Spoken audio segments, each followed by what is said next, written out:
12वी परीक्षेचा निकाल जाहीर झाल्यानंतर मुलुंडच्या वजेकेळकर महाविद्यालयात वाणिज्य शाखेत शिकणाऱ्या रेश्मा पाटील या विद्यार्थिनीच्या डोळ्यामध्ये आनंदाश्रू तरळले। जन्मापासूनच 100% अंध असलेल्या रेश्माने वर्षभर केलेल्या मेहनतीचे फळ तिला मिळाले। वाणिज्य शाखेतून तिने 83.33% मिळवत आकांक्षापुढती गगन ठेंगणे असल्याचा प्रत्यय दिला। रेश्मा जन्मापासूनच 100% दृष्टीहीन आहे, परंतु या शारीरिक मर्यादेचा अडसर तिने शालेय आणि पुढे महाविद्यालयीन शिक्षणात कधीच येऊ दिला नाही। 12वीच्या पूर्ण वर्षभरात तिने जोमाने अभ्यास केला। अभ्यास करत असताना तिला पूर्ण वेळ प्रत्येक गोष्ट ऐकत करावी लागत होती। दिसत नसल्याने ती ऑडिओ बुक्सचा वापर करत होती। यूट्यूबवर विविध विषयांवरील ऑडिओ ऐकत मी अनेक विषय समजून घेतले। माझ्या शिक्षकांनीही मला खूप मदत केली असं रेश्माने सांगितलं। रेश्माला घरून संपूर्ण पाठिंबा होता। रेश्माचे वडील एका खाजगी कंपनीमध्ये नोकरी करतात। तिची आई गृहिणी आणि बहीण नर्स असल्याने रेश्माला घरातून चांगलं सहकार्य होतं। शिवाय रेश्माच्या मित्रमैत्रिणींनीही तिला संपूर्ण वर्षामध्ये खूप मदत केली।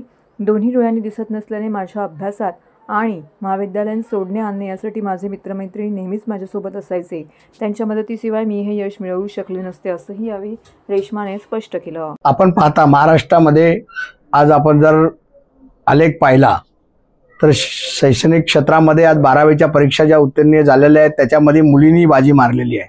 आणि त्यातल्या त्यात या माझ्या प्रभागातील प्रभाग क्रमांक 15 यामध्ये सावरकर नगर, छत्रपती संभाजी गल्ली या ठिकाणी माझे राहणारे रहिवासी आणि रेश्मा विलास पाटोले या मुलीने ती नेत्रहीन असताना सुद्धा तिने 83.33% जे मार्क प्राप्त केलेले आहेत त्यासाठी खरोखर आम्हालाही त्याचबरोबर सार्थ अभिमान आहे। तिच्या आईवडिलांची मेहनत आणि तिची स्वतःची मेहनत त्याच्या पाठीमागे नक्कीच या मुलीच्या यशाच्या मागे आईवडिलांचाही तेवढाच हात असतो। आणि म्हणून आज तिला पुढे शिक्षणही करायचं आहे।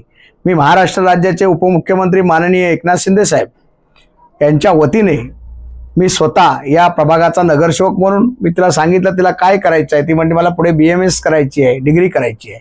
त्या BMS डिग्रीचा जो काही खर्च होईल तो स्वतः मी उचलतोय आणि त्या मुलीला जिथपर्यंत शिक्षण करायची इच्छा असेल तिथपर्यंत शिकवण्याची शेवट कसं आहे या स्लममध्ये आम्ही राहत असतो आणि त्यावेळेला तेवढी परिस्थिती नसते, मुलींची शिकण्याची इच्छा असते, परंतु काही याच्या आर्थिक याच्या अभावी ती अपुरी पडते। म्हणूनच एक छोटासा प्रयत्न हे मी शिवसेनेच्या माध्यमातून माननीय उपमुख्यमंत्री एकनाथ शिंदे साहेब यांच्या माध्यमातून हे करत आहे। आणि असं शेवट त्यांना प्रोत्साहन देणं हे आमचं कर्तव्य आहे का गुरुवर्य धर्मवीर आनंद दिघे साहेबांनी हीच शिकवण दिलेली आहे।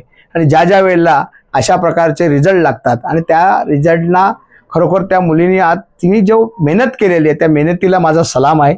एवढंच मी या प्रसंगी बोलतोय आणि पुढील वाटचालीसाठी तिला शुभेच्छा देतोय।